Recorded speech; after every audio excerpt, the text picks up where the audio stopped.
This is the South Ferry Station.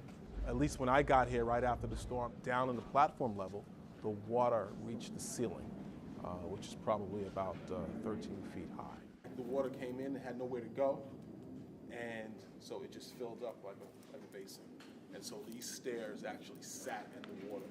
The equipment in this enclosure controls all of the signals and switches, both inside the station and north of the station up to Raptor Street. And so this is like taking your computer and just dipping it in salt water, basically.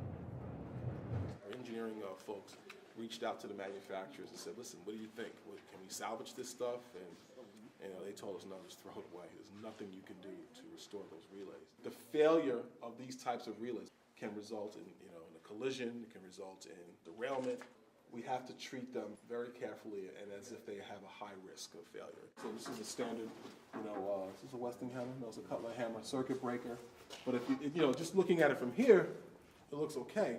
But if you go in and look at it a little more closely, you see the corrosion, you see the inner workings of the breaker, and it's shot. What this storm did was take away the reliability and the availability of the system.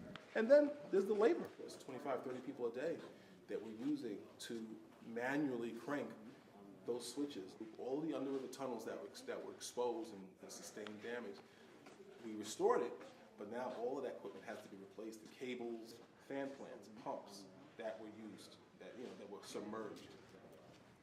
You can't ensure reliability, and so that's why we need a lot of that money. We have to have the funding to replace all the equipment. If the restoration includes any plan to prevent the water from coming in here again, that will definitely impact the design and impact the schedule. So those details are still being worked out, but it's definitely nothing less than a year or two to restore the